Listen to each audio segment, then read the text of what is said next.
Hi friends, welcome to my YouTube channel science for railways. ఈరోజు మనం railway టెక్నీషియన్కి సంబంధించి general science 40 questions మనం మాట్లాడుకుందాం. సో లాస్ట్ టైం నేను టెక్నీషియన్కి సంబంధించి డే 1 అండ్ డే 2 అప్లోడ్ చేశాను. ఈరోజు మనం మాట్లాడుకోబోయేది డే 3 అనమాట. సో అందరూ కూడా చాలా జాగ్రత్తగా ప్రిపేర్ అవ్వండి. చాలా మంచి సైన్స్ క్వశ్చన్స్ అనేవి సెలెక్టివ్గా ఎతికి మనం ఫ్రేమ్ చేస్తున్నాం అన్నమాట. కాబట్టి ఇవన్నీ కూడా చాలా వాల్యూ యాడెడ్ క్వశ్చన్స్. డే త్రీలో ఉన్న 40 సైన్స్ క్వశ్చన్స్ గురించి మనం క్లియర్గా డిస్కస్ చేసుకుంటూ వెళ్దాం. సో అందరూ కూడా వీడియోని లైక్ చేసి షేర్ చేయడం మర్చిపోవద్దు. అదేవిధంగా కొత్తగా వచ్చిన వాళ్ళైతే ఛానల్ని సబ్స్క్రైబ్ చేసుకొని అందరికీ ఫార్వర్డ్ చేయండి. మీరు ఎంత బాగా నన్ను సపోర్ట్ చేస్తే నేను అంత బాగా ఎక్కువ వీడియోస్ చేయడానికి నాకు అవకాశం ఉండిద్ది. ఓకేనా? సో ఇక ఆలస్యం చేయకుండా మన వీడియోలోనికి వెళ్దాం. ఈరోజు మనం మంచి 40 క్వశ్చన్స్ మాట్లాడుకుంటూ ముందుకు వెళ్దాం. ఓకేనమ్మా? So let's get in to our video. So first questions అన్నీ చాలా ట్రిక్కీగా ఉంటాయి. చెప్పాను కదా, సెలెక్టివ్ క్వశ్చన్స్ అనమాట. మీరు చేయగలిగినవి, పెట్టగలిగినవి, మీ స్టాండర్డ్ అర్థం చేసుకుని నేను అవి పెట్టట్లేదు. వాటికి మించి మోడరేట్ అండ్ హార్డ్ లెవెలే పెడుతూ ఉన్నాను. ఎందుకంటే ఈ లెవెల్ ప్రిపరేషన్ ఒకవేళ పేపర్ ఈజీగా వస్తే మీరు గెట్ ఆన్ అయిపోతారు. కాబట్టి నేను ఈజీ పేపర్స్ ఎప్పుడు చేయించను. ఎక్కడో 2-3 క్వశ్చన్స్ తీసుకొచ్చి పెడుతూ ఉంటాను తప్ప మోస్ట్లీ మోడరేట్ అండ్ హార్డ్ లెవెల్లోనే ముందుకు తీసుకెళ్తూ ఉంటాను. అలాగని కొత్త వాళ్ళు ఇబ్బంది పడతారు అనుకోమాకండి. క్లియర్ కట్ ఎక్స్ప్లెనేషన్ ఉండేది కాబట్టి ఫస్ట్ టైం వినే వాళ్ళకి కూడా చాలా క్లారిటీ వచ్చింది. మెల్లిమెల్లిగా సబ్జెక్ట్ మీద గ్రిప్ అనేది క్రియేట్ అయింది. ఓకేనా? సో ఆలస్యం చేయకుండా ప్రతిదీ కూడా మీరు ఆన్సర్ చేసుకుంటూ కామెంట్ సెక్షన్లో రాయండి. టోటల్ 40 క్వశ్చన్స్కి ఎన్ని రైట్ అయ్యాయని. So first question, in which of the following conditions will the work done be 0? ఏ కండిషన్స్లో వర్క్ డన్ 0 అయింది అన్నాడు. చూద్దాం. ఇన్ సెంట్రిఫ్యూగల్ ఫోర్స్ అన్నాడు. సెంట్రిఫ్యూగల్ ఫోర్స్ సామాన్యంగా ఇది సర్కిల్, ఇది సెంటర్, ఇది ఆర్. ఒక వస్తువు ఇలా మూవ్ అవుతుంది అనుకుందాం. ఓకేనా? సో కాన్స్టెంట్ వెలాసిటీతో మూవ్ అవుతుంది. అప్పుడు యాక్సలరేషన్ ఎలా ఉండిద్ది? 0 ఉండిద్ది. ఆ యాక్సలరేషన్ కూడా ఎటువైపు పనిచేస్తుంది? సెంటర్ వైపుకి పనిచేసింది. ఓకేనా కదా? సో సెంటర్ వైపుకి పనిచేస్తుంది అన్నప్పుడు వర్క్ ఏమైంది? 0 అయింది. ఉదాహరణకి ఇది ఫోర్సు, ఓకేనా? ఇది వెలాసిటీ. ఫోర్స్కి వెలాసిటీకి మధ్య యాంగిల్ ఎంత ఉంది? 90 degrees ఉంది. Work equal to FS cos theta. Cos theta value ఏమైంది? 90 అయింది. అప్పుడు వర్క్ వాల్యూ ఏమైంది? 0 అయిందా లేదా? కాబట్టి మీరు ఇలా తీసుకున్నా, ఇలా తీసుకున్నా, ఎప్పుడైనా తీసుకున్నా సెంట్రిఫ్యూగల్ ఫోర్స్ ఏమో ఇన్వార్డ్స్ ఉండిద్ది, సెంటర్ వైపు ఉండిద్ది. ఇక వెలాసిటీ పర్టికులర్ టైంలో మారుతూ ఉండిద్ది, ఎప్పుడు కూడా 90 degrees ఉండిద్ది. కాబట్టి ఫోర్స్కి డిస్ప్లేస్మెంట్కి 90 degrees ఉంటే వర్క్ 0 అవుదా? అయింది కదా. కాబట్టి ఏ కండిషన్లో వర్క్ 0 అయ్యిద్ది. ఇప్పుడు రెండో కండిషన్ తీసుకుందాం. ఫోర్స్ అండ్ డిస్ప్లేస్మెంట్ పర్పెండిక్యులర్ అన్నాడు. అక్కడ సెంట్రిఫ్యూగల్ ఫోర్స్ అని చెప్పి ఇక్కడ డైరెక్ట్గా చెప్పేశాడు. ఇది ఫోర్సు, ఇది డిస్ప్లేస్మెంట్, రెండు ఎలా ఉన్నాయి? 90 degreesలో ఉన్నాయి. అప్పుడు కూడా ఏమైంది? వర్క్ 0 అయింది. సో బోత్ 1 and 2 రెండు కండిషన్స్లో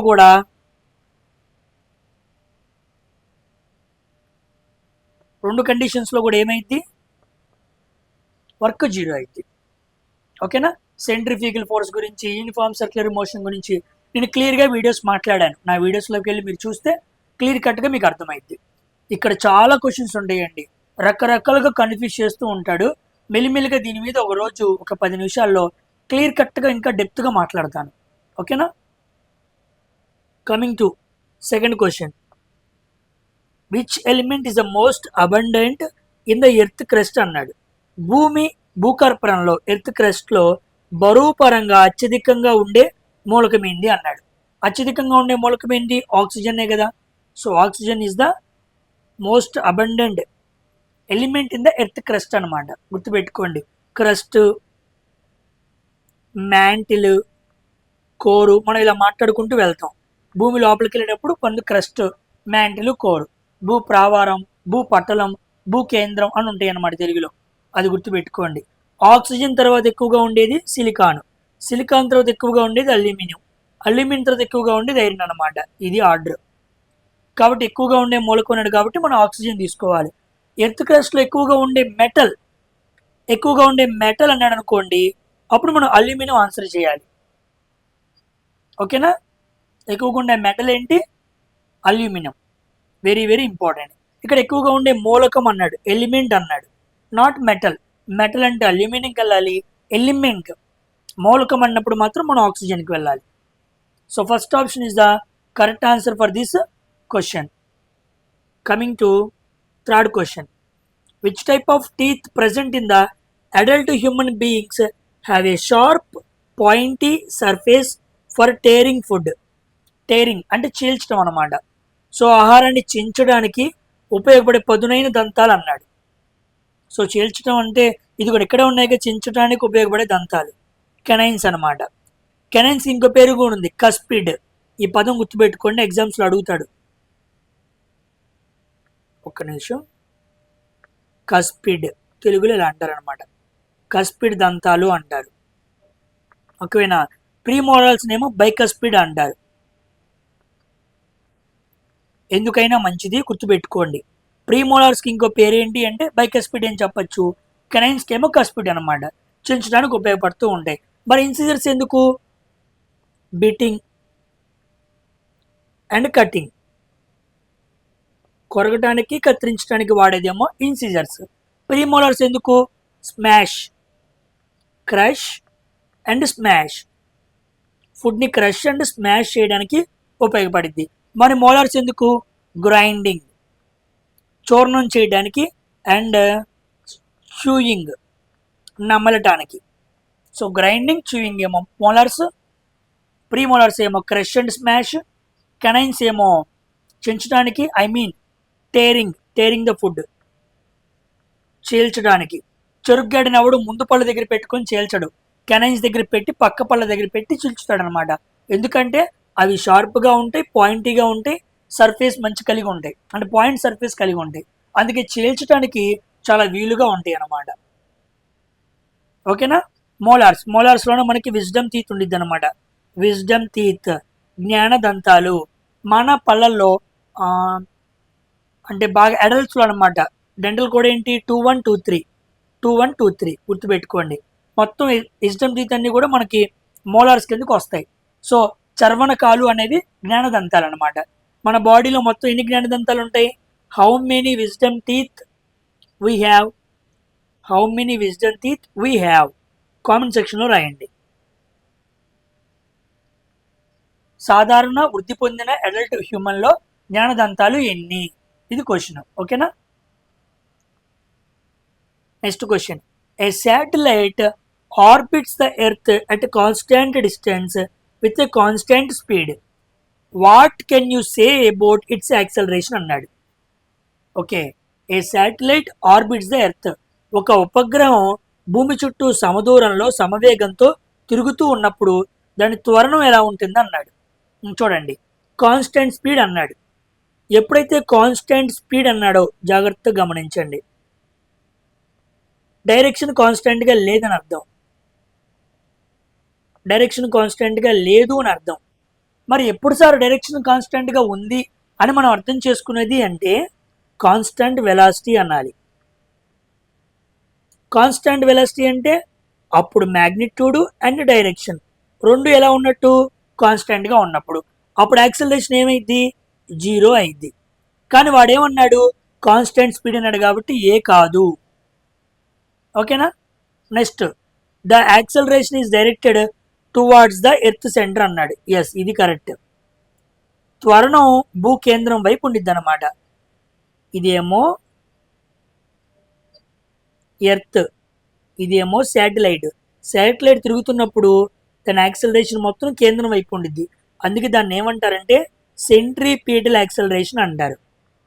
కేంద్రం వైపుకి ఏదో బలం లాగుతూ ఉంటుంది. సామాన్యంగా ఒక వస్తువు ఎలా వెళ్ళాలి? ఎప్పుడు రుజు మార్గంలో వెళ్ళాలి, రెక్టిలినియర్ మోషన్లో వెళ్ళాలి, అంటే సమాన లైన్లో వెళ్ళాలి. దాన్ని ఇనర్షియా అంటారు.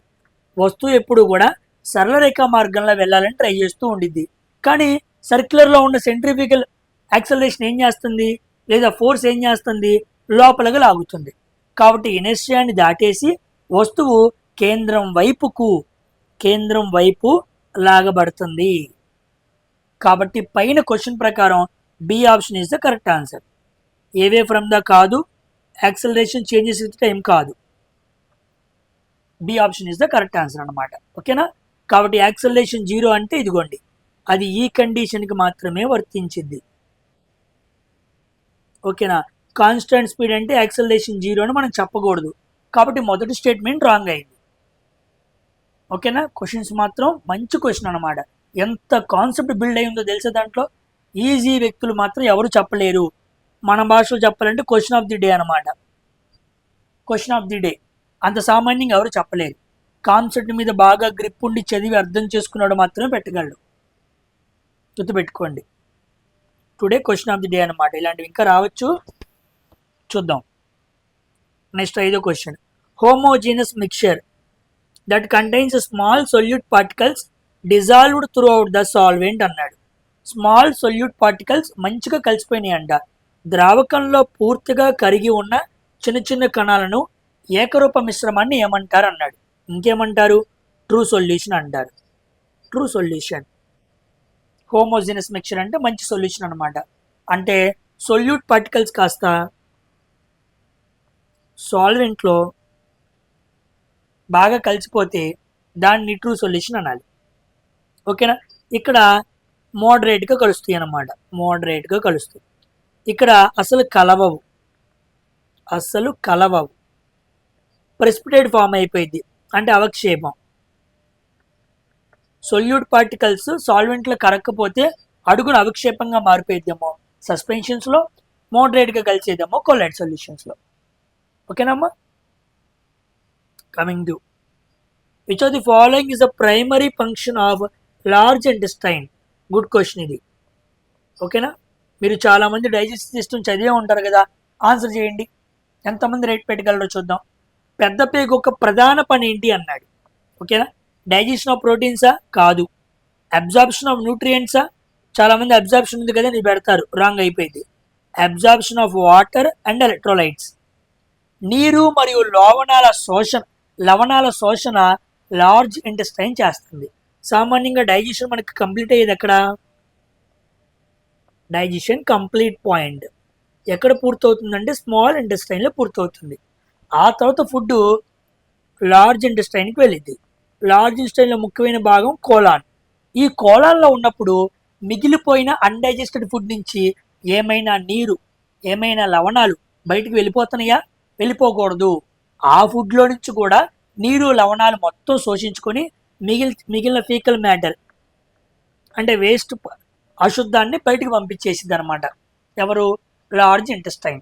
దానికి ముందు ఏం జరిగింది? అబ్జార్ప్షన్ జరిగింది. కాబట్టి వాటర్ అండ్ ఎలక్ట్రోలైట్స్ ముఖ్యంగా అబ్జార్ప్షన్ జరుగుతాయి అన్నమాట. గుర్తుపెట్టుకోండి, లార్జ్ ఇంటెస్టైన్ యొక్క ప్రధానమైన పని, ద ప్రైమరీ ఫంక్షన్. ఇది కూడా కాదు, ప్రొడక్షన్ ఆఫ్ బైల్ చేసేది ఎవరు? లివర్ అనమాట.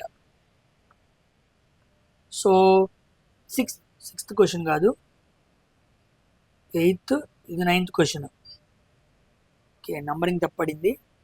Let me check once. 3, 4. Okay, నంబర్లు తప్పండి. సో నేను నంబరింగ్ వేసుకుంటూ వస్తాను. 3, 4, 5, 6, 7వ క్వశ్చన్. చూడండి, నేను వేసే నంబర్స్ ఫాలో అవ్వండి. Which type of cell division is involved in growth and repair? Okay, వృద్ధి మరియు మరమ్మత్తు, రిపేర్ కోసం జరిగే కణ విభజన ఏంటి అన్నాడు. ఏ కణ విభజనలో ఒక సెల్ గ్రోత్ అయింది, దాంట్లో ఉన్న చిన్న చిన్న పార్టీ అంటే సెల్లో జరిగిన చిన్న చిన్న వేరే బయట నుంచి వచ్చిన కణాలతో యుద్ధం చేసినప్పుడు కొన్ని ఏమవుతాయి, గాయాలు తగులుతాయి కదా, అవి రిపేర్ అవ్వాలి కదా. So cell repair and growth ఈ రెండు దేంట్లో జరుగుతాయి? మియోసిస్ అన్నాడు. కాదు, మైటోసిస్. సమకణ విభజనలో ముఖ్యంగా జరిగేది ఒకటి గ్రోత్ అండ్ ఇంకోటి ఏమో రిపేర్. ఓకేనా? నేను మైటోసిస్ మీద అదేవిధంగా మియోసిస్ మీద 2 వేరు వీడియోలు ప్లాన్ చేస్తున్నాను, రెడీ చేస్తున్నాను. అద్భుతంగా ఉంటాయి. మీరు ఎప్పుడు ఎక్కడ చూడని విధంగా ఏ స్లైడ్స్ని వాడుకొని మ్యాటర్ మొత్తాన్ని తయారు చేసి తెలుగు ఇంగ్లీష్లో తీసుకొస్తున్నాను. చూడండి, చూసినప్పుడు బాగుండేది. ఓకేనా? బాగా అడుగుతున్నాడు కాబట్టి నేను ప్లాన్ చేశాను వీటి మీద. ఒక 15 మినిట్స్ మైటోసిస్, ఒక 10 మినిట్స్ మియోసిస్ ఉండిద్ది. వేరువేరుగా వస్తాయి. కంపల్సరీగా అప్లోడ్ చేస్తాను. సో ఇది మైటోసిస్ అనమాట, గుర్తుపెట్టుకోండి. సమకణ విభజన గ్రోత్ అండ్ రిపేర్ జరిగిద్ది. ఇది సొమాటిక్ సెల్స్లో జరిగిద్ది. సొమాటిక్ సెల్స్ గుర్తుపెట్టుకోండి, సొమాటిక్ సెల్స్. ఇదేమో గేమెట్స్లో జరిగిద్ది, అంటే లైంగిక కణాలు. ఓకేనా? శైకరణ విభజన ఏమో లైంగిక కణాలు, ఇదేమో సొమాటిక్ సెల్స్.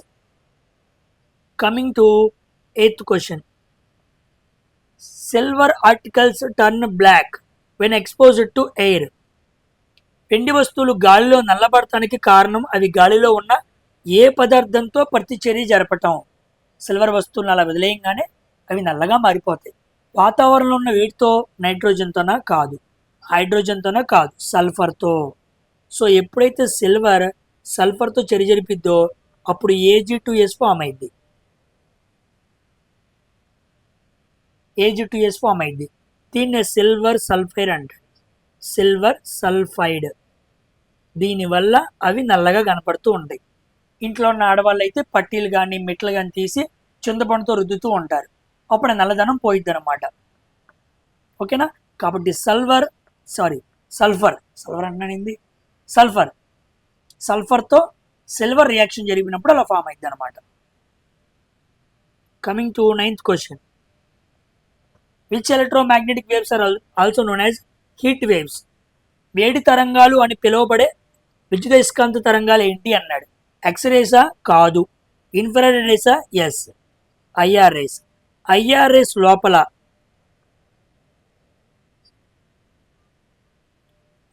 లోపల వైబ్రేటింగ్ బాడీస్ చాలా ఎక్కువగా జరుగుతూ ఉంటాయి అన్నమాట.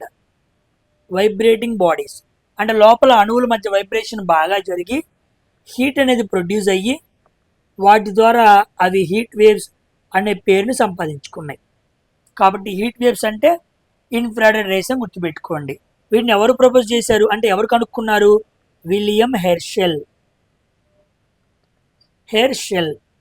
పేరు చాలా ఇంపార్టెంట్. ఎక్స్రేస్ ఏమో ర్యాంటజన్. కెమిస్ట్రీలో ఫస్ట్ నోబెల్ వచ్చింది 1901లో, ర్యాంటజన్. విజిబుల్ లైట్ గురించి ఎవరు చెప్పారు? న్యూటన్. గామారేస్ గురించి ఎవరు చెప్పారు? పాల్ విల్లార్డ్ గుర్తుపెట్టుకోండి. ఓకేనా? అదే యూవీ రేస్ అయితే ఎవరు? రెట్టర్. ఇక్కడేమో ర్యాంటజన్, అక్కడేమో యూవీ రేస్ అయితే రెట్టర్ అనమాట. ఎలక్ట్రోమాగ్నెటిక్ వేవ్స్ చాలా ఇంపార్టెంట్. మీకు ఎలక్ట్రోమాగ్నెటిక్ స్పెక్ట్రమ్ అని ఉండిద్ది మోడర్న్ ఫిజిక్స్లో, వెరీ వెరీ ఇంపార్టెంట్. ఇక్కడ మీకు ఏరియాస్ ఎక్కడ వాడతారు, వాటి వేవ్ లెంత్ ఎలా ఉంటాయి, వాటి పెనిట్రేషన్ ఎలా ఉండిద్ది, వాటి శక్తి ఎలా ఉండిద్ది, వాటి ఎనర్జీ ఎలా ఉండిద్ది అన్న క్వశ్చన్స్ మీద రకరకాల క్వశ్చన్స్ని ఫ్రేమ్ చేసే అవకాశం ఉంది. 10వ question. What happens to the properties of elements when they form a compound. కాంపౌండ్ని ఫామ్ చేసినప్పుడు ఏమైంది అన్నాడు. 2 ఎలిమెంట్స్ ఉన్నాయి. ఇది ఎలిమెంట్ 1, ఇది ఎలిమెంట్ 2. ఉదాహరణకి ఇది H2 అనుకుందాం, ఇది O2 అనుకుందాం. రెండింటి మధ్య ఏం చేశాను? కలిపాను. రెండింటిని కలిపినప్పుడు నాకు ఏం ఫామ్ అయింది? 2H2O ఫామ్ అయింది అనుకోండి. సరే, సింపుల్గా వాటర్ ఫామ్ అయింది అనుకోండి. హైడ్రోజన్ ప్రాపర్టీస్ వేరు, ఆక్సిజన్ ప్రాపర్టీస్ వేరు.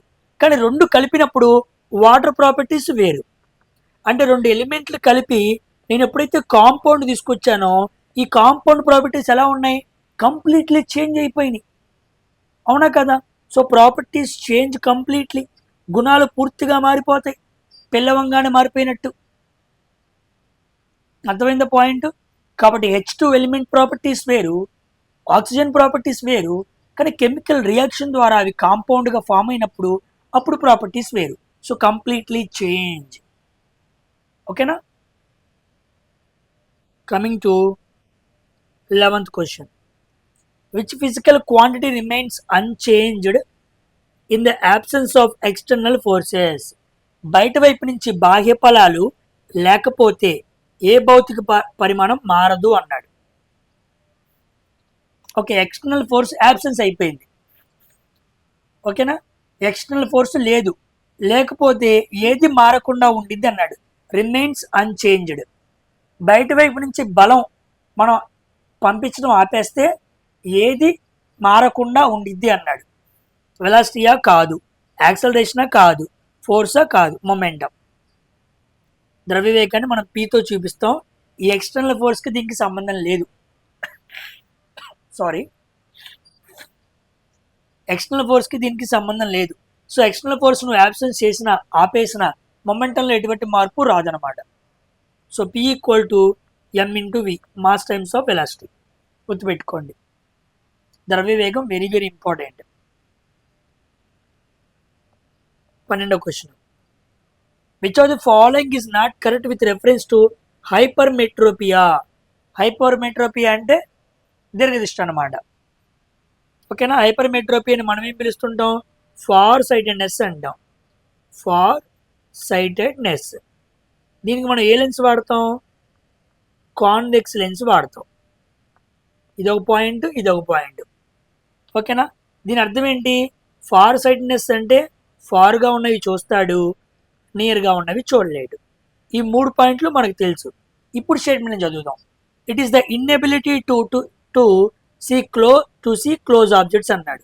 సమీప వస్తువులను స్పష్టంగా కనిపించవు.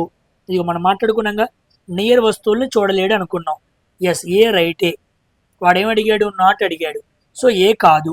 బి చూద్దాం, సి చూద్దాం. It is also known as far sightedness అన్నాడు. ఇదిగో రాశాను, దీని దూరదృష్టి అంటారు. ఎస్, సి కూడా రైటే. ఇప్పుడు బి చూద్దాం. It is corrected with diverging lens అన్నాడు. ఈ హైపర్మెట్రోపియా ఉన్న రోగాన్ని ఏ కళ్ళజోడు ఏ లెన్స్కి వాడాలి, విస్తరణ కటకం డైవర్జింగ్ లెన్స్ వాడాలన్నాడు. తప్పు. కాన్వెక్స్ లెన్స్కి పేరేంటి, కన్వర్జింగ్ లెన్స్. కానీ వాడేమన్నాడు, డైవర్జింగ్ లెన్స్ అన్నాడు. కాబట్టి B option is the correct answer. ఇదే నాట్ ఆప్షన్ అనమాట. కాన్కేవ్ లెన్స్ అంటేనేమో డైవర్జింగ్ లెన్స్, కాన్వెక్స్ లెన్స్ అంటేనేమో కన్వర్జింగ్ లెన్స్. మనం మాట్లాడుకున్నాం కదా, concave mirror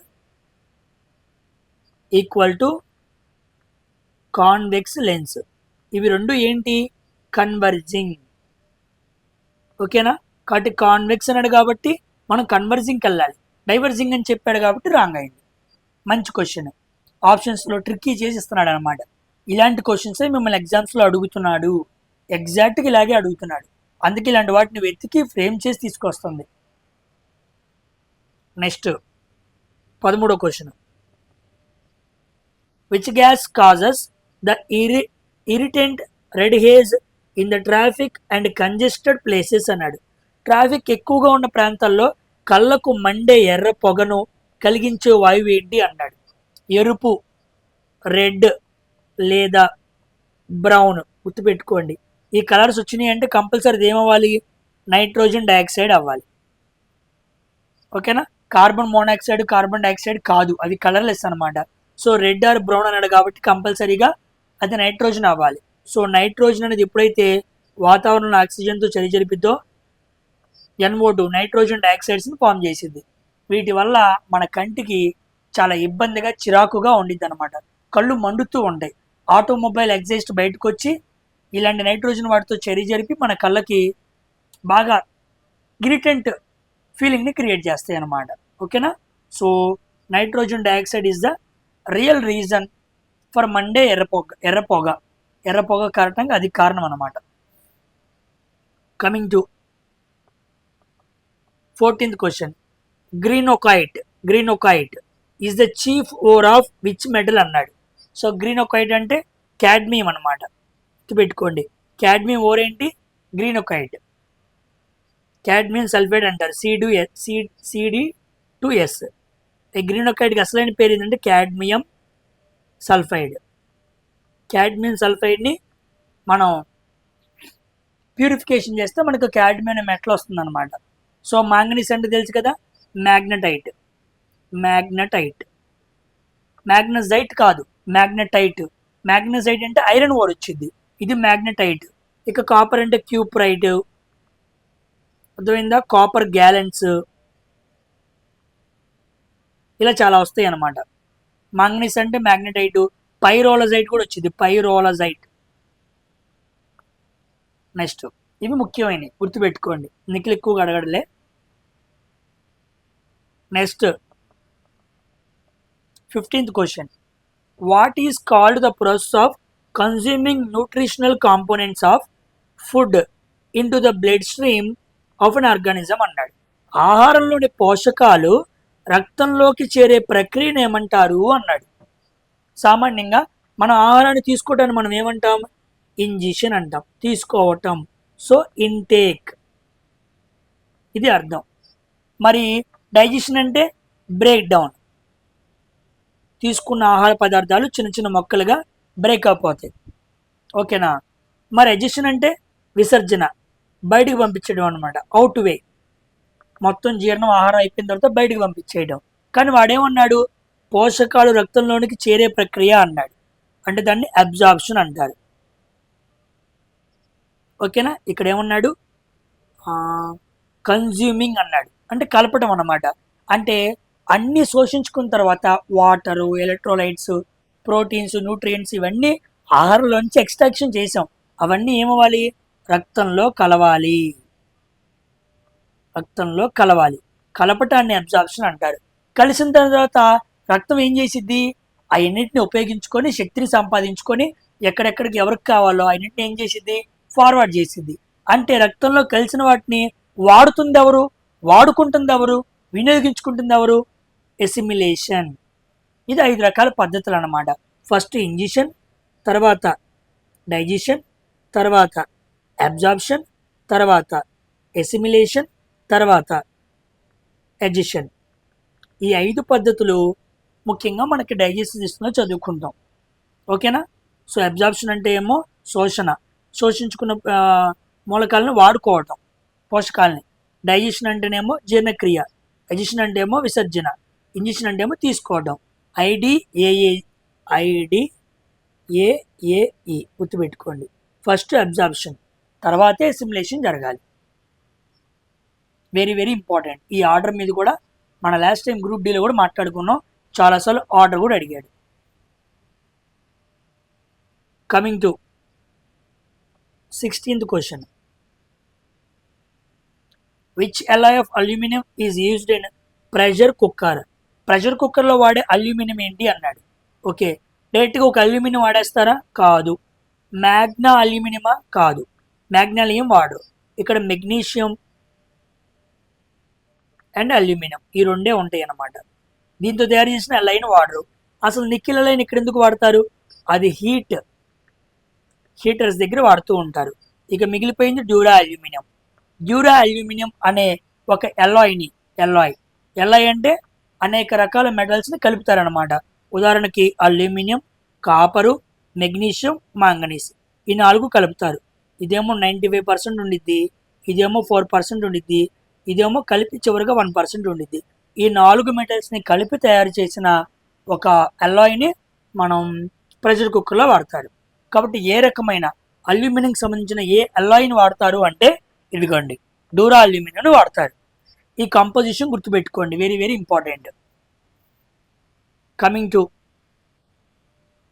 17th question, which of the following diseases is not caused by bacteria? Bacteria ద్వారా రానివేంటి అన్నాడు. Typhoid, ఇది virus, sorry not caused by bacteria అన్నాడు. సారీ, టైఫాయిడ్ కూడా వైరస్సే, సారీ టైఫాయిడ్ కూడా బ్యాక్టీరియా. డిప్తీరియా, ఇది కూడా బ్యాక్టీరియానే. టెటానస్, ఇది కూడా బ్యాక్టీరియా. చికెన్ పాక్స్, ఎస్, ఇది బ్యాక్టీరియా ద్వారా కలగదు. మరి దేని ద్వారా కలిగిద్ది? వైరస్. ఏ వైరస్? వ్యారిసెల్లా. సి ఉంది కాబట్టి వ్యారిసెల్లా, ఇంగ్లీష్లో రాస్తాను, వ్యారిసెల్లా గుర్తుపెట్టుకోండి. సి ఉంది కాబట్టి సి, వ్యారిసెల్లా. ఓకేనా? అదే స్మాల్ పాక్స్ అనుకోండి, వ్యారియోలా. చికెన్ పాక్స్ కాబట్టి సి ఉంది కాబట్టి వ్యారిసెల్లా గుర్తుపెట్టుకోండి. ఇది సాల్మోనెల్లా టైపీ, సాల్మోనెల్లా టైపీ అనే బ్యాక్టీరియా వలన టైఫాయిడ్ వస్తూ ఉండిద్ది. ఇక్కడేమో డిప్తీరియా, బ్యాక్టీరియా ఏదో గుర్తురావట్లేదు పేరు. ఇక్కడేమో క్లాస్ట్రీడియం టొటాని. క్లాస్ట్రీడియం తెలుగులో రాయడం చాలా కష్టం అండి. క్లాస్ట్రీడియం టెటాని. ఇక్కడ నిస్సోకోకస్ డిప్తీరియా అని సంథింగ్ ఏదో పేరు ఉండిద్ది చూడండి. ఈ 3 అయితే బ్యాక్టీరియాకి సంబంధించినవి. ఆన్సర్ మంది చికెన్ పాక్స్ అవ్వాలి. ఓకేనా? సో 17th క్వశ్చన్ కూడా అయింది. 18th question, which one of the following is not an amorphous form of carbon? కింది వాటిలో కార్బన్ యొక్క స్ఫటికాహార రహిత అన్నాడు, సహిత అల్లా. ఓకేనా? సామాన్యంగా కార్బన్ మనకి స్ఫటికాకార రూపంలో దొరికిద్ది, దాన్ని అమార్ఫస్ అంటారు. ఓకేనా? స్ఫటికాకార రూపంలో దొరకదు, దాన్ని నాన్ అమార్ఫస్ అంటారు. స్ఫటికాకార రూపంలో దొరకడం అంటే అర్థం ఏంటి? ఫుల్లరీన్, గ్రాఫైటు, డైమండ్, గ్రాఫీను, ఇదనమాట స్ఫటికాకార రూపంలో దొరకటం. స్ఫటికాకార రూపంలో కాకుండా వేరేలా దొరుకుతుంది అనమాట. ఉదాహరణకి కోకు, తాగేది కాదు, lamp black, wood charcoal, coal తారు, ఇవన్నీ కూడా స్ఫటికాకార రూపం కాదు. వాడు కూడా ఏమడిగాడు?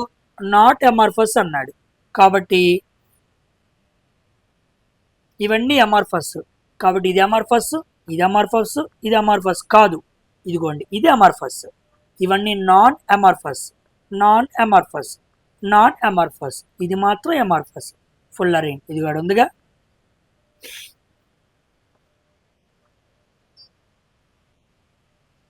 ఓకేనా? క్లారిటీ వచ్చిందా? కాస్త గొంతు బాగలేదు, ఏమనుకోవద్దు. ఓకే, 18th క్వశ్చన్ అయిపోయింది. 19th question, A resistor having very low value of resistance. అతి తక్కువ నిరోధం కలిగిన రెసిస్టర్ని ఏమంటారు? షంట్ రెసిస్టర్ అనొచ్చు. ఓకేనా? కాబట్టి ఎప్పుడైనా రెసిస్టెన్స్ చాలా తక్కువగా ఉండాలంటే మనం కూడా షంట్లో కనెక్ట్ చేస్తూ ఉంటాం, ప్యారల్గా కనెక్ట్ చేస్తూ ఉంటాం. కానీ షంట్ అనే పదం అతి తక్కువ నిరోధానికి వాడుతూ ఉంటారు అనమాట. షంట్ రెసిస్టర్ గుర్తుపెట్టుకోండి. ఓకేనా? Series, shunt. సిరీస్, ప్యారల్ ఎలా అంటాం? షంట్ అన్న ప్యారల్ అన్న ఒకే అర్థం వచ్చింది అనమాట. ప్యారల్ అంటే కనెక్షన్ చేసే విధానం, షంట్ అని అంటేనేమో ఆ తక్కువ నిరోధకం కలిగిన ఆ రెసిస్టర్కి పెట్టిన పేరు అనమాట. సో డాంపెండ్ కాదు, కెపాసిటర్ కాదు, పీ టైప్ కాదు. పీ టైప్ అనేది డయోడ్కి సంబంధించింది అనమాట. పీ టైప్, ఎన్ టైప్ అనేది. నెక్స్ట్ 20వ question, which type of biomolecule serves as the main component of cell membrane? Cell మెంబ్రెయిన్లో మెయిన్ కాంపోనెంట్ ఏంటి అన్నాడు. ఫస్ట్ ప్రోటీన్సా, కార్బోహైడ్రేట్సా, న్యూక్లిక్ యాసిడ్సా, లిపిడ్సా? సామాన్యంగా సెల్ మెంబ్రెయిన్ కణత్వచం దేంతో నిర్మాణం అయింది? ప్రోటీన్స్తో నిర్మాణం అయింది, లిపిడ్స్తో నిర్మాణం అయింది. సో ఇది కాదనుకుందాం, కానీ ఏకి డీకి మధ్య స్టక్ అయ్యాం. కానీ అక్కడ ఏమడిగాడు? ప్రధాన భాగం అంటే కణత్వచం ప్రోటీన్స్, లిపిడ్స్తో తయారు అయినప్పటికీ ముఖ్యంగా పనిచేసేది ఏంటి అంటే లిపిడ్స్ అనమాట. దాని పేరు కూడా పాస్ఫోలిపిడ్స్ అంటారు. ఈ మధ్య ఇలాంటి క్వశ్చన్ ఒకసారి వచ్చింది, మనం డిస్కస్ కూడా చేసుకున్నాం. ఈ పాస్ఫోలిపిడ్స్ వల్ల కణత్వచం చాలా యాక్టివ్గా పనిచేస్తూ సెమీ పర్మియబుల్గా ఉండి ఏం కావాలో పంపిస్తూ ఏం వెళ్ళకూడదు వాటిని బయటకు వెళ్ళకుండా ఆపుతూ ఉండిద్ది. కాబట్టి ప్రోటీన్స్ కాదు, లిపిడ్స్ మనం ఆన్సర్ చేయాలి. So 4th option is the correct answer for this question. ఓకేనా? క్లారిటీ వచ్చింది అనుకుంటున్నాను. Next question,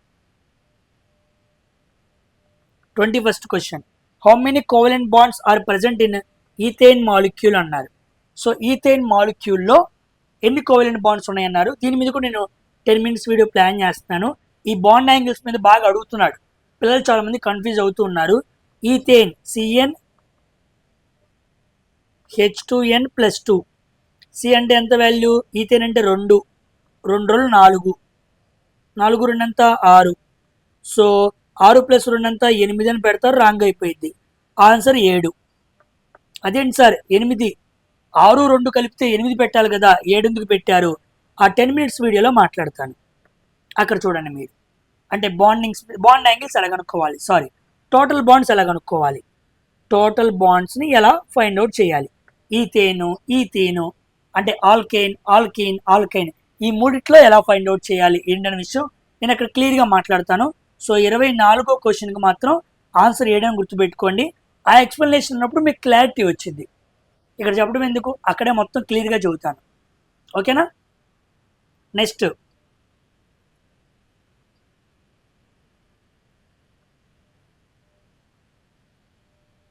22వ question, 22nd question.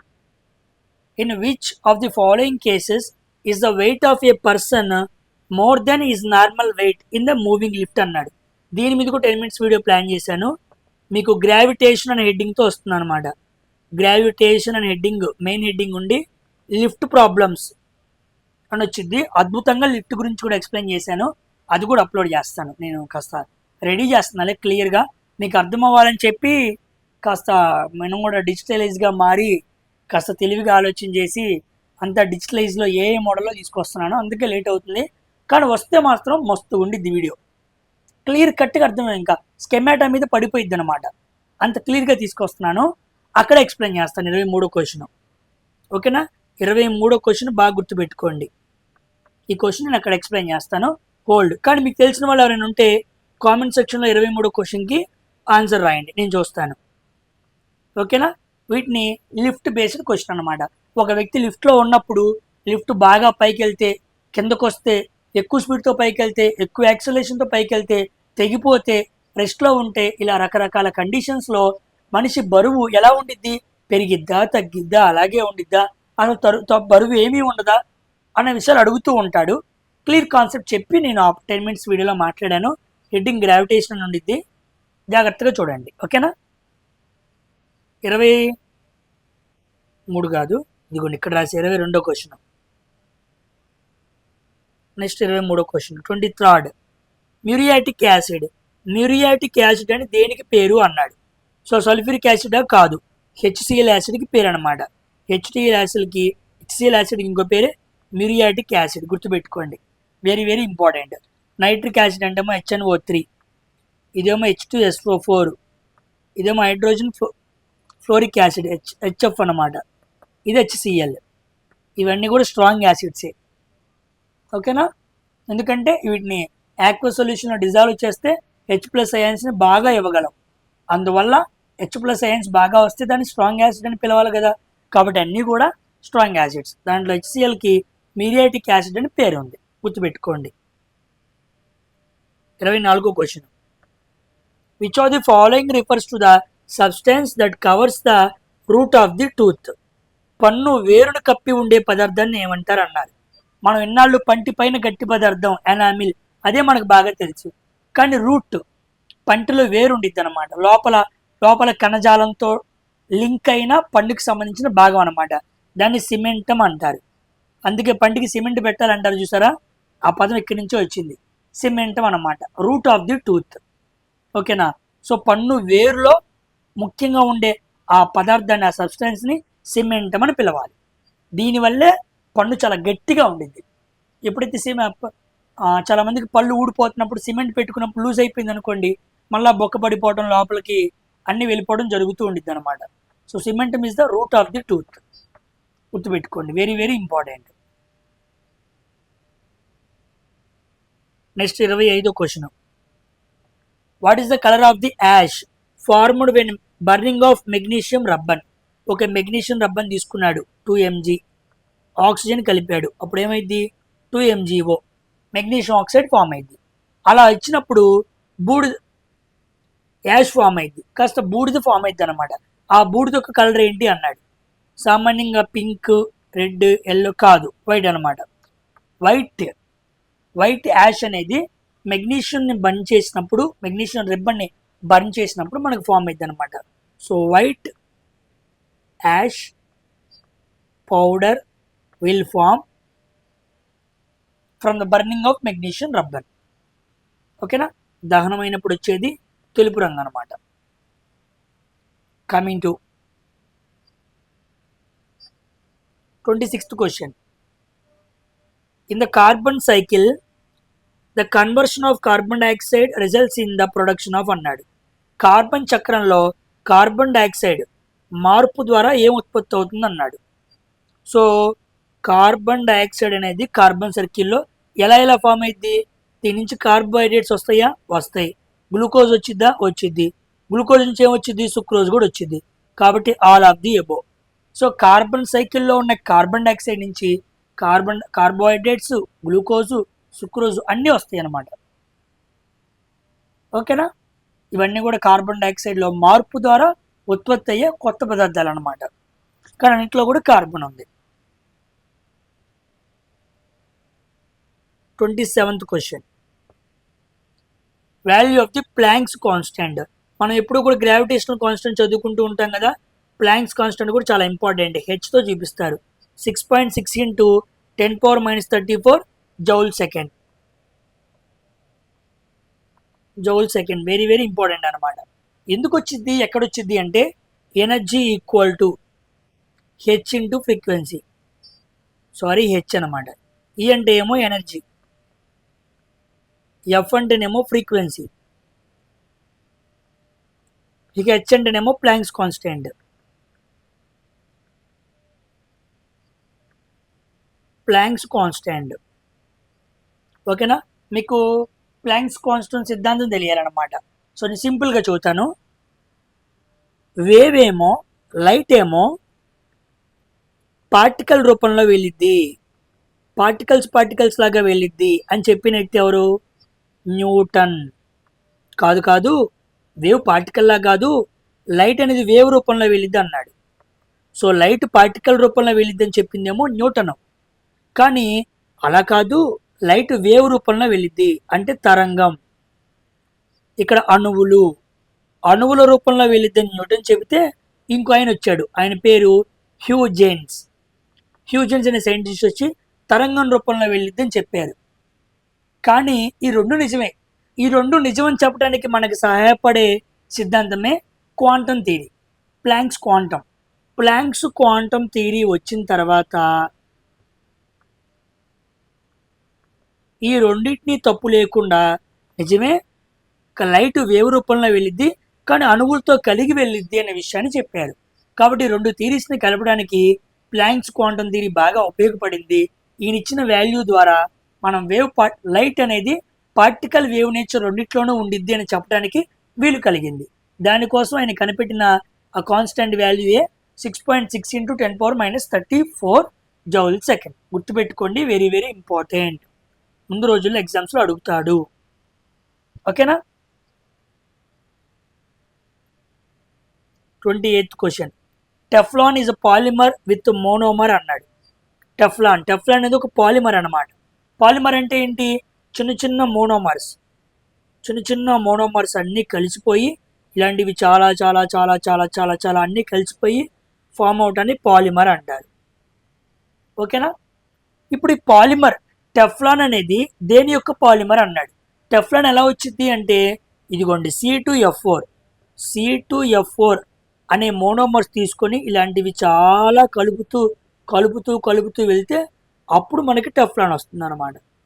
తెలుసు కదా, టెఫ్లాన్ మనకి అట్లు పెనాలు ఉంటాయి కదా, వాటి మీద కోటింగ్ చేస్తూ ఉంటారు, టెఫ్లాన్ కోటింగ్లు అలాంటివి అన్నమాట. సో దాని ఫార్ములా ఏంటంటే C2F4.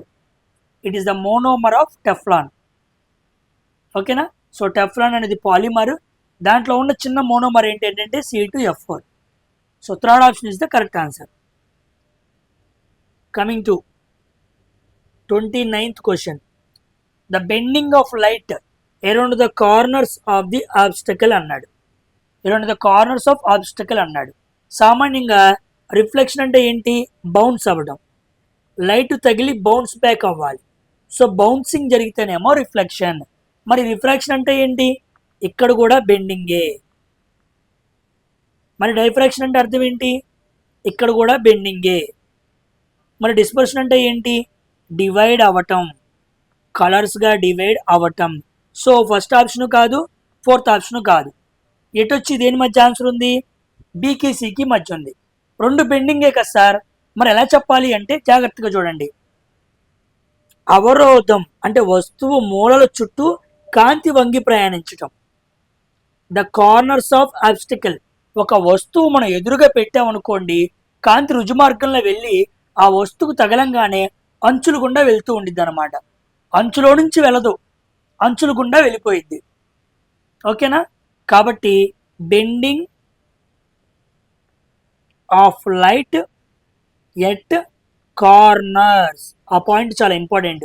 ఒక వస్తువు కానీ ఒక పదార్థం కానీ దాని లైట్ ముందు పెట్టినప్పుడు ఆ పదార్థం ఆ లైట్ని తన గుండా ప్రవహింప చేయదు.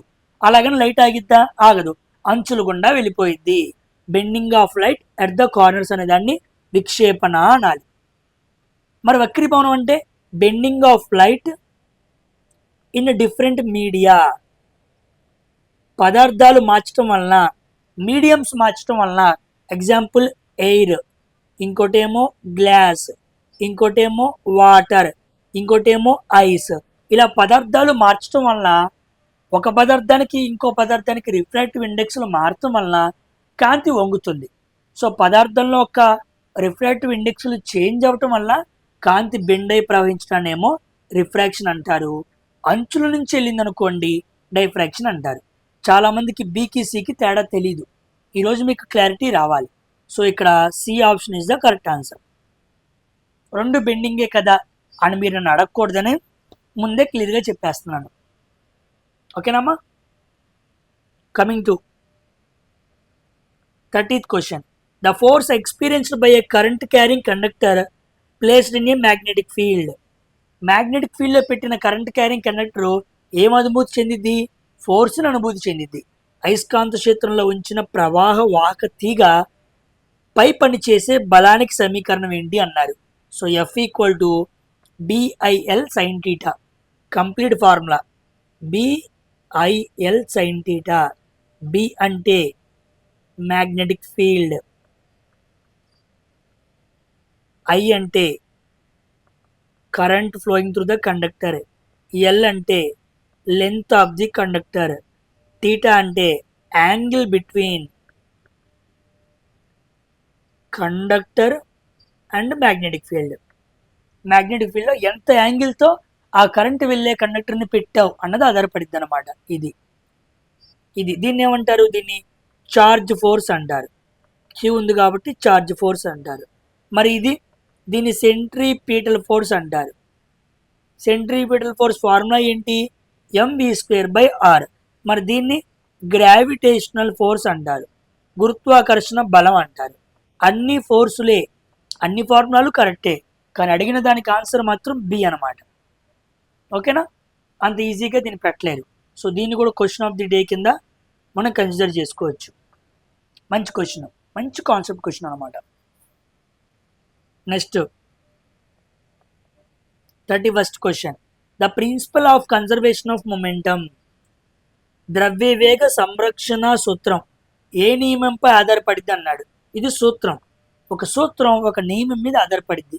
ఫస్ట్ లానా? కాదు, సెకండ్ లా మీద ఆధారపడిద్ది. సో దీన్ని కన్జర్వేషన్ ఆఫ్ లీనియర్ మొమెంటమ్ అంటారు. ద్రవ్యవేగ నిత్యత్వ నియమం లేదా సంరక్షణ నియమం అంటారు. గుర్తుపెట్టుకోండి, very very important. Second law. Coming to 32nd question.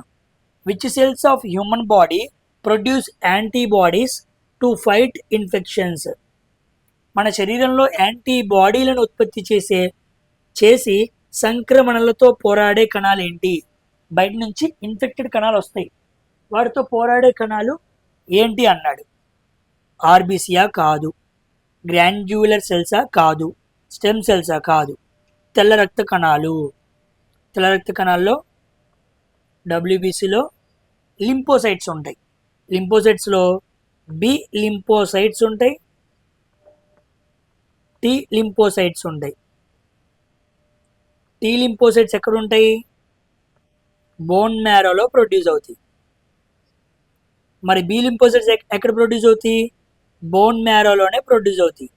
కానీ ఇవి ఎక్కడ మెచ్యూర్ అవుతాయి అంటే థైమస్ గ్రంథిలో మెచ్యూర్ అవుతాయి. థైమస్ గ్రంథి. కానీ ఇవి బోన్ మ్యారోలోనే మెచ్యూర్ అవుతాయి అన్నమాట. కాబట్టి బి లింపోసైట్స్ ప్రొడ్యూస్ అయ్యేది బోన్ మ్యారోలో, మెచ్యూర్ అయ్యేది బోన్ మ్యారోలోనే. కానీ టీ లింపోసైట్స్ మాత్రం బోన్ మ్యారోలో ప్రొడ్యూస్ అయ్యి మెచ్యూర్ అయ్యేది ఎక్కడ అంటే థైమస్ గ్రంథి. ఎందుకు సార్ ఇదంతా ఈ సోదంతా ఎందుకు చెబుతున్నారంటే వస్తున్నా, ఇవి యాంటీబాడీస్ని ప్రొడ్యూస్ చేస్తాయి, మరి ఇవి కూడా యాంటీబాడీస్ని ప్రొడ్యూస్ చేస్తాయి. ఇప్పుడు బయట వైపు నుంచి ఇన్ఫెక్షన్స్ వచ్చినాయి, రాగానే ఈ యాంటీబాడీస్ ఈ బి లింఫోసైట్స్ ఏం చేస్తాయి అంటే యాంటీబాడీస్ని ప్రొడ్యూస్ చేసి వాటిని న్యూట్రలైజ్ చేస్తాయి, అంటే వాటిని మార్చేస్తాయి అన్నమాట. ప్రమాదకరంగా వచ్చిన వాటిని ప్రమాదకరం కాని వాటిగా మార్చేస్తాయి. కానీ ఇక్కడ వచ్చిన ఏం చేస్తాయి అంటే కిల్ చేసేస్తాయి, చంపేస్తాయి అన్నమాట. ఓకేనా? ఇది కణం బయట జరిగిద్ది, అవుట్ సైడ్ ద సెల్. ఇది కణం ఇన్సైడ్ ద సెల్ అన్నమాట, గుర్తుపెట్టుకోండి. కాబట్టి కణం లోపలికి వచ్చేంత వరకు, అంటే బయట వైపు అరే బ్యాక్టీరియా రామాక చంపేస్తాం, నేను మార్చేస్తాం అని చెప్పి ఏదో రకంగా బి లింఫోసైట్ ట్రై చేస్తూనే ఉంటాయి, న్యూట్రలైజ్ చేస్తూనే ఉంటాయి. కానీ వినకుండా కణం లోపలికి మాత్రం బ్యాక్టీరియా ఎంటర్ అయితే ఇక కథలోకి టీ లింఫోసైట్స్ వచ్చేసి యాంటీబాడీస్ని ఉత్పత్తి చేసి వాటిని చంపేస్తాయి. కణం బయట వరకేమో న్యూట్రలైజ్ చేయడానికి ప్రయత్నం చేస్తూ ఉంటాయి, ఒక్కసారి లోపలికి వస్తే మాత్రం డైరెక్ట్ కిల్లే అనమాట. అది పని. ఇవే మన బాడీ ఇమ్యూన్ సిస్టాన్ని కంట్రోల్ చేస్తున్నాయి. నీ బాడీ ఇమ్యూన్ తగ్గింది అంటే ఇవి నీ బాడీలో తగ్గాయి అని అర్థం. నీకు జలుబు వచ్చినా, దగ్గు వచ్చినా, రోగం వచ్చినా, ఏమొచ్చినా ఇవి తగ్గాలి, ఇవి తేడా పడాలి. ఇవి తేడా పడితేనే రోగం వచ్చింది, ఇవి తేడా పడిపోతే రాదు. మీకు బాగా క్లియర్గా చెప్పాలంటే ఎయిడ్స్ వచ్చిన వాళ్ళకి, హెచ్ఐవి బాడీలోకి ఎంటర్ అయిన వాళ్ళకి ఫస్ట్ దెబ్బ కొట్టేదే ఈ లింఫోసైట్స్ మీద, వీటినే దెబ్బ కొట్టిద్ది. రోగనిరోధక వ్యవస్థ మీద దెబ్బ కొట్టింది. కాబట్టి ఇక రోగి పూర్తిగా నయం కాలేడు. ప్రికాషన్స్ తీసుకుంటాడు, జాగ్రత్తలు తీసుకుంటాడు, కానీ చావు అయితే కంపల్సరీ వచ్చింది. అది ఓకేనా? 33rd question. What is the primary event in the reproduction at the cellular level? కణస్థాయిలో ప్రథమ స్థానంలో అన్నాడు, రాయలేదు. మొదటి సంఘటన ఏంటి అన్నాడు. ప్రప్రథమంగా ముఖ్యంగా మొదటి స్థానం ఏంటి అన్నాడు. సో రీప్రొడక్షన్ ఫస్ట్ జరగాల్సింది ప్రోటీన్ సింథసిసా? కాదు. సెల్ గ్రోతా? కాదు. సెల్ డెత్తా? కాదు. DNA replication. గుర్తుపెట్టుకోండి, ఒక కణం గ్రోత్ అవ్వాలి అంటే దాని రీప్రొడక్షన్ స్థాయి దగ్గరికి మనం వెళ్తే ఫస్ట్ జరగాల్సింది డిఎన్ఏ కాపీ. తల్లి నుంచి బిడ్డకి డిఎన్ఏ ఏమవ్వాలి? కాపీ అవ్వాలి. ఆ కాపీ అయిన కాడి నుంచి మెల్లిమెల్లిగా పనులన్నీ జరుగుతూ వస్తాయి. కాపీ అవ్వలేదనుకో పని ఏమీ జరగదు. కాబట్టి డిఎన్ఏ రిప్లికేషన్ జరగాలి. ఇది మనకి సింథసిస్ అనే ఫేజ్లో జరిగింది. ఓకేనా? కాబట్టి మనం మాట్లాడుకున్నాం కదా, ఇంటర్ఫేజ్, ఎం ఫేజ్. ఇంటర్ఫేజ్లో G1 phase, S phase, G2 phase. తర్వాత మైటోసిస్లో ఇంటర్ఫేజ్, ప్రోఫేజు, మెటాఫేజు, ఎనాఫేజు, టెలోఫేజు. ఈ అన్ని ఫేజులు క్రమంగా జరుగుతూ వెళ్ళాలంటే ఫస్ట్ ఎస్ ఫేజ్లో ఏం జరగాలి? డిఎన్ఏ రిప్లికేషన్ జరగాలి.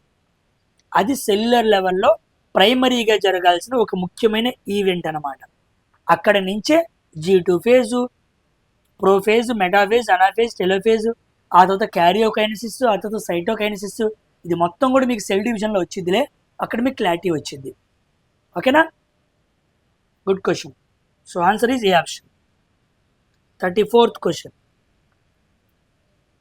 Which particle is responsible for the chemical properties of an atom?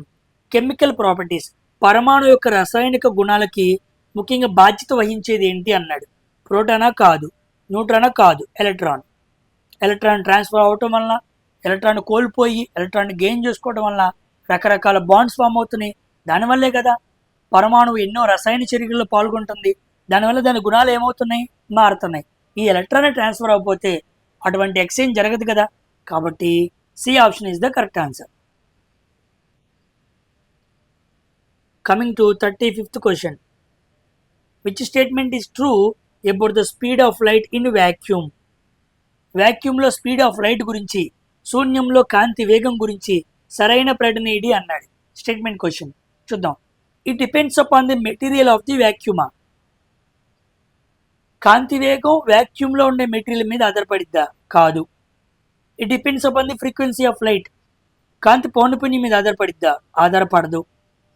It varies with the cholera? Wrong. Colour మీద ఆధారపడదు. ఇక ఆప్షన్ ఏదవ్వాలి?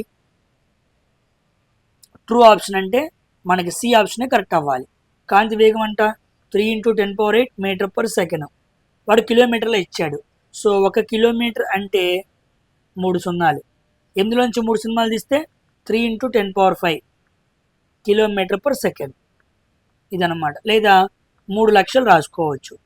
లక్ష అంటే 5 సున్నాలే కదా, మిలియన్ అంటే 6 సున్నాలు. కాబట్టి 3 లక్షల కిలోమీటర్ల/సెకండ్ స్పీడ్తో కాంతి వెళ్తుంది. అది వ్యాక్యూమ్లో దాన్ని ప్రయాణించే దూరం. ఓకేనా? మీడియంని బట్టి మారుతూ ఉండిద్ది, కానీ శూన్యంలో కాంతి వేగం చాలా ఎక్కువ. కాంతి 1 సంవత్సర కాలంలో ప్రయాణించే దూరాన్నే మనం డిస్టెన్స్గా పారాసెకిల్ గాని మాట్లాడుతూ ఉంటాం. కాంతి సంవత్సరం అంటాం దాన్ని. తెలుసా? గుర్తుందా? కాంతి 1 సంవత్సరంలో ప్రయాణించే దూరాన్ని కాంతి సంవత్సరం అంటాం. అక్కడ మనకి పారాసిక్స్ అని చెప్పి ఆస్ట్రోనామికల్లో చాలా యూనిట్స్ ఉంటాయి, కాంతితో రిలేటెడ్గా ఉన్నాయి. 36th question. Which of the following worms cause elephantiasis అన్నారు. ఎలిఫెంటియాసిస్ అంటే మన భాషలో ఫైలేరియా. ఇంకా రఫ్గా మాట్లాడుకుంటే బోధకాలు. బోధకాలు రావడానికి ముఖ్యమైన కారణం ఏంటి అన్నారు. ఫస్ట్ ఒకరేరియా బ్యాంక్రాఫ్టీ, కరెక్టే. బ్రూగియా మలై, ఇది కరెక్టే. బ్రూగియా టిమోరి, ఇది కరెక్టే. ఆల్ ఆఫ్ దిస్ అనమాట. సో ఎలిఫెంటియాసిస్ అనేది ఒక ప్రోటోజోవా వ్యాధి. ప్రోటోజోవా వ్యాధి అనమాట. ప్రోటోజోవా వ్యాధి. ఈ ప్రోటోజోవా ఏంటవి అంటే ఇగో ఒకరేరియా బ్యాంక్రాఫ్టీ, బ్రూగియా మలై, బ్రూగియా టిమోరి, ఈ 3 ప్రోటోజోవాలు అనమాట. ఇవి మన బాడీలోనికి దోమల ద్వారా ట్రాన్స్మిట్ అవుతాయి. అవి మన బాడీలోని లింపాటిక్ సిస్టమ్, శోషరస వ్యవస్థను దెబ్బతీస్తాయి అన్నమాట. లింపాటిక్ సిస్టమ్ మన బాడీలో ఉండే టాక్సిన్ మెటీరియల్స్, టాక్సిన్స్ని ఏం చేసిద్ది? వేరు చేసిద్ది, సెపరేట్ చేసిద్ది, బయటికి తీసేసిద్ది. కానీ ఇప్పుడు వచ్చి ఈ ప్రోటోజోవా ఈ లింపాటిక్ సిస్టమ్ని దెబ్బతీయటం వల్ల ఆ టాక్సిన్స్ అక్కడే మిగిలిపోతూ ఉంటాయి. అక్కడ ఆ ప్రోటోజోవా గుడ్లు పెడుతూ ఉండిద్ది. అవి పెరిగిపోయి కాలు చాలా లావుగా వాస్తూ ఉండిద్ది అనమాట. కాబట్టి ప్రోటోజోవా ద్వారా వచ్చే వ్యాధి ఫైలేరియా లేదా బోధకాలు లేదా ఎలిఫెంటియాసిస్. ఏనుగు కాళ్ళలాగా అయింది కాబట్టి ఎలిఫెంటియాసిస్ అన్నాడు. ఓకేనా? ఈ 3 గుర్తుపెట్టుకోండి. Coming to 37th question. Which non conventional energy source depends on the gravitational pull of the moon? చంద్రుని గురుత్వాకర్షణపై ఆధారపడే అత ప్రాచీన శక్తి వనరు ఏంటి అన్నాడు. జియోథర్మల్ ఎనర్జీయా? కాదు. బయోమాసా? కాదు. సోలారా? కాదు. టైడల్ ఎనర్జీ, తీరశక్తి అంటారు. సామాన్యంగా సన్ను, ఎర్త్, మూను, ఈ మూడిటికి మధ్య ఉండే గురుత్వాకర్షణ బలాల వలన సముద్రాల దగ్గర తరంగాల ఎత్తులు మారుతూ ఉంటాయి. ఓకేనా? కాబట్టి చాలా ఎత్తైన అలలు రావడానికి, తక్కువ అలలు రావడానికి చంద్రుడి గురుత్వాకర్షణ శక్తి బలం మరియు సూర్యుడి గురుత్వాకర్షణ శక్తి బలాలు భూమి మీద పనిచేస్తూ ఉంటాయి. మరి ముఖ్యంగా మూన్ అనమాట. చంద్రుడి గురుత్వాకర్షణ శక్తిని బలాలు ఎక్కువగా భూమి మీద పనిచేయటం వలన భూమి మీద వచ్చే దృగ్విషయాల్లో మార్పు ఏంటి అంటే తరంగాల ఎత్తుల్లో మార్పు, తీరశక్తి. ఓకేనా? Coming to 38th question. If A body moves in a circular path with constant speed, జాగ్రత్తగా చూడండి. With a body moves in a circular path constant speed అన్నాడు. ఇందాకలా మాట్లాడుకున్న క్వశ్చన్ లాంటిదే. కాన్స్టెంట్ స్పీడ్ అన్నాడంటే స్పీడ్ మాత్రమే కాన్స్టెంట్గా ఉంది, డైరెక్షన్ కాన్స్టెంట్గా లేదు. డైరెక్షన్ కాన్స్టెంట్గా లేకపోతే కాన్స్టెంట్ వెలాసిటీ కాదు. ఓకేనా? కాబట్టి యాక్సలరేషన్ 0 అని చెప్పకూడదు, వెలాసిటీ కాన్స్టెంట్ అని చెప్పకూడదు. ఇదిగోండి చెప్పచ్చు. Acceleration is directed towards the centre. Point మీకు అర్థమైందా? ఇక్కడ కాన్స్టెంట్ వెలాసిటీ అని చెప్పాడు అనుకోండి, అప్పుడు యాక్సిలరేషన్ 0 అయింది. కానీ వాడు కాన్స్టెంట్ స్పీడ్ అన్నాడు, అంటే డైరెక్షన్ గురించి చెప్పలేదు. కాబట్టి డైరెక్షన్ మారదు. డైరెక్షన్ మారితేనే కాన్స్టెంట్ వెలాసిటీ. మారలేదు కాబట్టి కాన్స్టెంట్ వెలాసిటీ కాదు. కాబట్టి ఈ రెండు కాదని తేల్చేశా సింపుల్గా. ఇక మిగిలిపోయింది ఇదే. మరి ఇది ఎలా కాదు సార్, ఫోర్స్ ఎందుకు కాదన్నాడు. సింపుల్, ఫోర్స్ ఎప్పుడు 0 అవ్వదు. ఎందుకు అవ్వదు? వర్క్ 0 అయింది, ఫోర్స్ 0 అవ్వదు. ఒక వస్తువు సర్క్యులర్ పాత్లో తిరుగుతున్నప్పుడు కేంద్రం వైపుకి ఎంతో కొంత ఫోర్స్ పనిచేస్తుందా లేదా? That is called centripetal force. Centripetal force ఒక వస్తువుని సర్క్యులర్లో తిరుగుతున్నప్పుడు కేంద్రం వైపుకు లాగుతూ ఉండిద్ది. ఫోర్స్ ఎప్పుడూ 0 అవ్వదు. మరి వాడు 0 అన్నాడేంటి? తప్పు. మరి ఏం 0 అయింది? వర్క్ 0 అయింది. అది పాయింట్. ఓకేనా? క్లారిటీ వచ్చిందా? నెక్స్ట్ 39th క్వశ్చన్ చూడండి. Which oxide reacts with both acids and bases? సామాన్యంగా కొన్ని ఆక్సైడ్స్ యాసిడ్స్తో మాత్రమే చర్య జరుగుతాయి, కొన్ని ఆక్సైడ్స్ బేసెస్తో మాత్రమే చర్య జరుగుతాయి, కానీ కొన్ని రెండింటితోనూ చర్య జరుగుతాయి. ఆమ్లం మరియు క్షారం రెండింటితో ప్రతిచర్య చేసే ఆక్సైడ్ ఏంటి అన్నారు. వాటిని యాంఫోటెరిక్ ఆక్సైడ్స్ అంటారు. యాంఫోటెరిక్ ఆక్సైడ్స్ అంటారు. సో దానికి answer aluminium oxide. So Al2O3 aluminium oxide, zinc oxide, lead oxide, tin oxide, ఇవన్నీ కూడా యాంఫోటెరిక్ ఆక్సైడ్స్. ఇంకో భాషలో చెప్పాలి అంటే న్యూట్రల్ ఆక్సైడ్స్. ఇవి యాసిడ్స్తోనూ బేసెస్తోనూ చర్య జరుపుతాయి. First option is the correct answer. So final question for technician grade 3 day 3 mock test అనమాట. చూడండి, మంచి క్వశ్చన్ ఇది. Which of the following statement is true regarding the power consumption of A resistive load with the voltage remains constant అన్నాడు. Power గురించి అడిగాడు. Power equal to voltage చెప్పాడు, V²/R.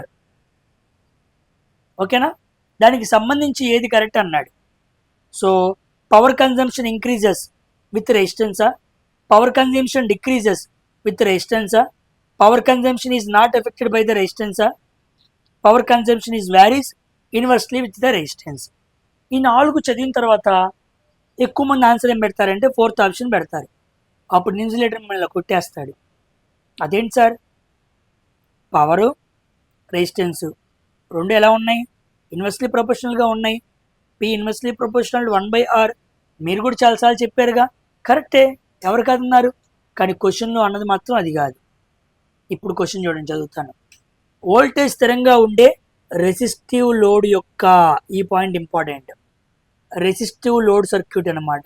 Resistive load సర్క్యూట్లో resistance ఎలా ఉండిద్ది? ఎక్కువ ఉండిద్ది. రెసిస్టెన్స్ ఎక్కువ ఉంటే పవర్ ఎలా ఉండిద్ది? తక్కువ ఉండిద్ది. So power decrease with increase in resistance. విద్యుత్ వినియోగం నిరోధకతతో తగ్గుతుంది. ఓకేనా? కాబట్టి వోల్టేజ్ కాన్స్టెంట్గా ఉంది, దాన్ని తీసేసేయండి. ఇది రెసిస్టివ్ లోడ్ సర్క్యూట్ అన్నాడు, అంటే రెసిస్టెన్స్ ఎక్కువ ఉండిద్ది అనమాట. రెసిస్టెన్స్ ఎక్కువ ఉండిద్ది అంటే పవర్ తక్కువ ఉండిద్ది. అది మామూలు సర్క్యూట్ అని చెప్పాడు అనుకోండి, అప్పుడు మనం 4th ఆప్షన్కి వెళ్ళాలి. కానీ వాడు స్పెషల్గా రెసిస్టివ్ లోడ్ సర్క్యూట్ అన్నాడు. సో లోడ్లో ఎక్కువగా రెసిస్టెన్స్ ఉంది అంటే పవర్ తక్కువ డ్రా అయ్యిద్ది అని అర్థం. కాబట్టి power decreases with increase in resistance, అది అర్థం. So B option is the correct answer for this question. ఓకేనా? సో అర్థమైనయా? టోటల్ 40 క్వశ్చన్స్ అర్థమైనాయి. నేను ఆ లిఫ్ట్ బేస్డ్ క్వశ్చన్ని మిమ్మల్ని కామెంట్ సెక్షన్లో ఆన్సర్ రాయమన్నాను.